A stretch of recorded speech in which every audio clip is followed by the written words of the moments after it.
we have a look at these setups then, Michael, okay, we'll go through the grip change you've made now.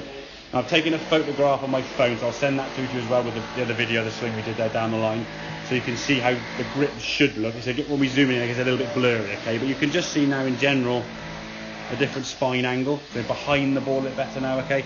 Your right hand, in theory, is more underneath, and the right thumb kind of matches up the left thumb. It doesn't smother over the top too much, okay. You had your right palm kind of almost facing down, exactly, which then brings your elbow out, brings your shoulder out, changes that spine. So as a result of that, your spine angle now has been very kind of almost vertical there, with that grip smothered on top. If you actually look here now, you can sort of see where your thumb is there.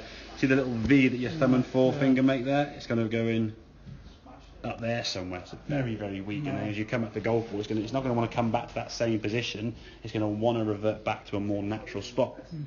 So what happened then was, because your club face would start off facing to target, it did, but the grip position being very weak, when your hand returned back to its normal spot, the club face was coming back to the golf ball 18 degrees to the right, which imparted that left to right spin. Where your feet aimed, where you did this, where you did that, made no real difference, okay?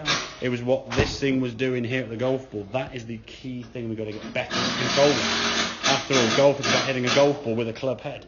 How you stand to it, I'm not saying it's irrelevant, but it doesn't have as much influence on the ball that we think. I can stand with my feet crisscrossed. Yes, I wouldn't strike it very well. I can the ball straight. I can stand my feet like this. I can do Charlie Chaplin. I can do my toes in. Oh, it's annoying, yeah. You can still hit the golf ball because you've got to control the club face. To control the club face better, you have a better grip on the club face. If the club face is square and the hands are in a more neutral, natural position, we can return back to the ball. What your feet will generally influence more is the contact. If I was to stand like this, like say Charlie Chaplin, I could hit the golf ball, but I would have very minimal movement, so my strike would be kind of affected. Okay, if I turn my toes in, again, I couldn't shift as much on my contact. If I aimed way left or way right, I wouldn't strike it as well, but I can set the golf ball towards target.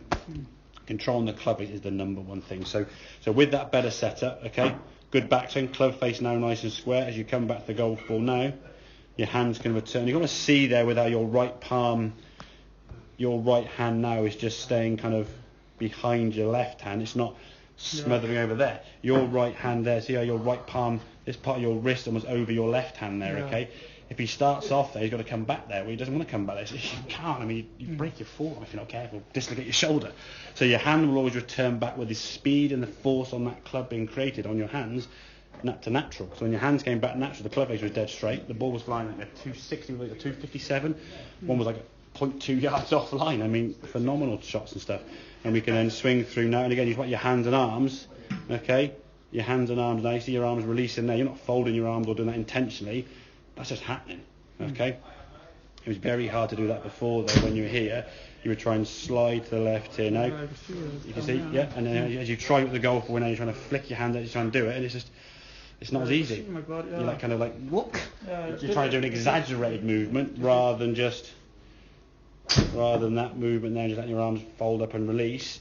This is all kind of like tucked up and trying to sort of exaggerate the movement, and your right arm just couldn't bowl. And if you think about driving a car, if you look there, I look upright in more videos, don't I? Exactly. Down into the ball. If you were driving a car and you turned your hand on the steering wheel to the left, so your hand to the left there, you turn your hand to the left, and then you return your hands back to 10 to 2, which way is the car going to go? It's going to go to the right. If you turn your hand over this way, it's not going to go further left, is it? No. So the more your hands turn to the right, and you return back to 10 to 2, the neutral position, the car now goes to the left. So we change your hand position, change the club face, and the first 3 or 4 shots were massive left. And you're like, whoa, where's this coming from? Then you kind of figured out where straight was.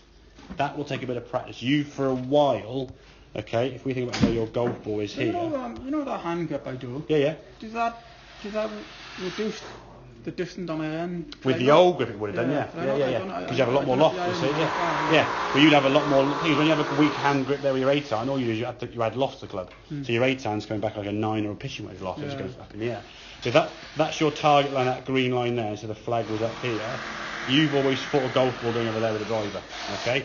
So you track the ball left. When we changed the reason why it was going over here, the left instinct's going to kick in every now and then, and you get a few shots to the left. So in the next game of golf, if you can sort of match up how many left-right drives you have, we want more left than right if we can. And how severe right have they gone?